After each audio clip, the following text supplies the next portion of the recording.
Is Transformers Rise of the Beasts prime summer entertainment? Will it have people rolling out to the theaters? Is it more than meets the eye? God, I hate myself. Well, let's talk about it. What's up, my dude? Your friendly neighborhood Tony here, and I just got back from watching Transformers Rise of the Beast, the 7th movie in the live-action Transformers franchise. And I want to take a few minutes here to let you know whether or not this is a movie that you should spend your time and money seeing in theaters. If that kind of thing sounds cool to you and you want to see more movie reviews just like this, make sure you subscribe. So as I do with all my reviews, I'm going to give you a little bit of information about the movie in general, then we'll go over my pros and cons, and then finally, I'll tell you who I think this movie is for, if anyone. So as I mentioned, Transformers Rise of the Beast is the 7th movie in the live-action franchise, and one of the very few that is not directed by Michael Bay. Instead, you have Stephen Caple Jr. coming in to direct this movie. You might know him from directing The Land, but most likely know him from directing Creed 2. So although he hasn't done a ton of work as a director, what he has done has been pretty good. But will that cross over to this franchise? Maybe. In addition to being directed by Stephen Caple Jr., the movie stars Anthony Ramos. You might know him from Hamilton or In the Heights. He plays Noah Diaz, who is a kind of down on his luck army vet, who's also a bit of a tech head. The other main human character in the movie is played by Dominique Fishback. She plays Elena Wallace, who is a young museum curator and researcher. Then you have a bunch of stars playing some of the different Transformers. There's Michelle Yeoh as Air Razor, Pete Davidson as Mirage, which we'll get into. You have Ron Perlman playing Optimus Primal, Peter Dinklage as Scourge, really the main bad guy in the movie, and of course, Peter Cullen returning to play Optimus Prime. Now, although this movie is not a direct sequel to Bumblebee that we got a few years back, it does take place in the same universe, I believe 7 years after Bumblebee, so in the early to mid 90s, and there are some slight nods to Bumblebee. And in this movie, you have the Transformers teaming up with the Maximals to help save the world from being destroyed. A pretty simple plot, but there is more to it than that. I just don't want to get into spoilers for you. So as I always do, let's go ahead and start with my pros, the things I liked about this movie, and there are quite a few. For one, the visuals, specifically with all of the action and fighting sequences with the Transformers, I thought that was very well done. Right up into the very end scene of the movie, overall, I thought it looked spectacular. I love the way Stephen Caple directs the action. You know, with a lot of the Michael Bay directed Transformers movies, it really can just become a jumbled mess of metal parts and you don't really know what's going on screen. Everything's so close up and cut up. Whereas with here, they really pull back the camera and let you see what's going on in the battle. And in those battles, you get to see some very unique and specific characters. Again, with a lot of the prior films, it just looked like a jumbled mess of metal parts. You couldn't really tell who was who. But here, the characters are a lot more distinct, and I appreciate that. There are also a ton of Easter eggs and nods to the old Transformers cartoons, whether it's the Gen 1 stuff or Beast Wars, which I kind of grew up on. So if you're a fan from back in the day, you're definitely going to get a lot of enjoyment out of that. Also, Anthony Ramos and Pete Davidson are kind of the two main characters of the movie, and I really thought they did a great job. I mean, Anthony Ramos, I love in everything he does, so I'm not surprised by that at all. But from seeing Pete Davidson's character, his character's name is Mirage, from the beginning of the movie,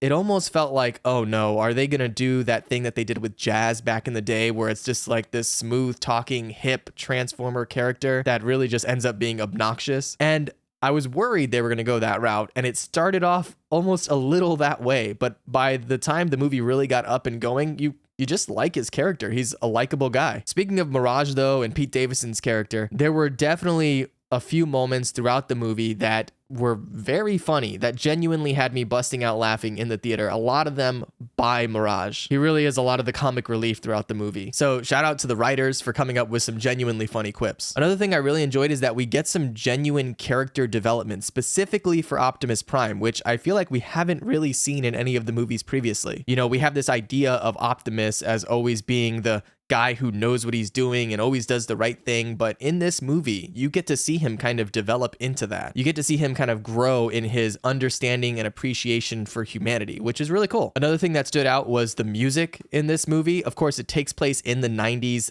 largely in Brooklyn, and so there's a lot of 90s East Coast hip-hop throughout the movie. I thought that was really fun. There was actually a guy sitting next to me in the theater who was kind of rapping along to some of the deep cuts. So if you're a 90s hip hop head, you're definitely going to love that. The last thing I'll mention, and I'll do this without spoiling it, but at the very end of the movie, there is a scene that opens up a world of possibility. I won't say what because I want you to be able to see it and enjoy it, but let's just say Hasbro knows how to sell toys. And I'm really looking forward to see what they do next with this franchise. Okay, now this movie is not perfect, definitely not, and I do have some cons, so let's get into those right now. For one, it's just too long. I think it was somewhere near 2 hours and 20 minutes, and truly, they could have shaved off at least 20 minutes of the runtime. There are a number of scenes specifically around the middle of the movie that just felt tacked on, and I don't know if it was just the sugar crash from eating too many Sour Patch Kids, but about halfway through the movie, my eyes started to shut and I was just not interested in what was going on screen. And this is during a Transformers movie. There are giant robots fighting. I should not be dozing off. But yeah, the entire middle of the movie is really just a big slump. It also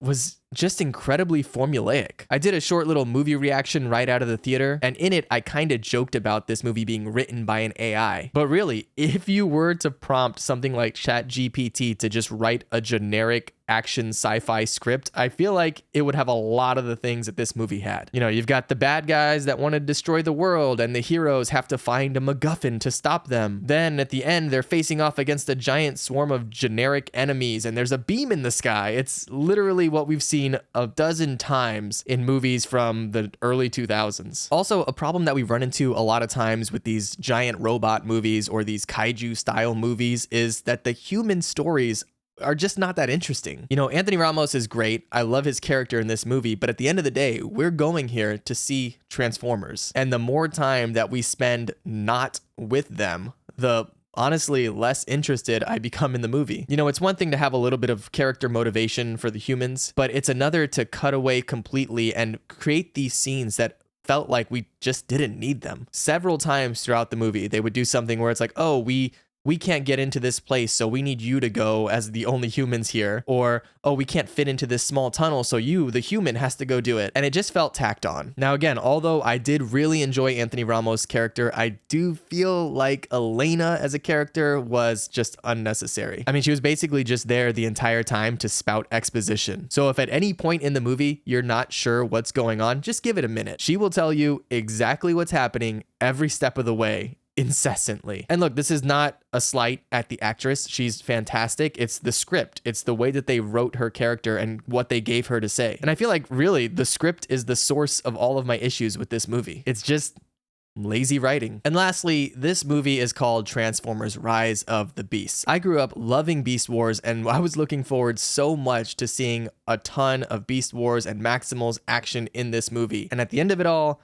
I feel like it should have been called Cameo of the Beasts, because we did not get nearly enough out of them. So if you, like me, are a diehard Beast Wars fan, you might be a little let down by this movie. There's still stuff to enjoy about the Maximals and about their story, but just not enough. Otherwise, if you grew up on Gen 1 Transformers, or if you've liked a lot of the live action Transformers movies that we've gotten so far, I think you're gonna love this one. It's really just more of the same, but better in a lot of ways. I still think the Bumblebee movie is a grade above, but that's just my personal taste. Otherwise, if you haven't been a fan of the prior Transformers movies, I don't think this one is going to do anything to change your mind about the franchise. The script is largely uninspired and generic, but you do still get a number of fun and or funny scenes sprinkled throughout it. And that may just make this one worthwhile for you. But of course, these are just my thoughts, my opinions. Let me know what you think in the comments below. 1, are you a big Transformers fan in general? And 2, if you've seen this movie, what'd you think? Whatever your thoughts are, let me know down in the comments. And if you're looking for another great animated comic book style movie, I just recently did a review of Spider-Man Across the Spider-Verse. I'll link that right over here for you. So go ahead and jump into that if you want to hear my thoughts on that movie. Otherwise, I'll catch you in the next one.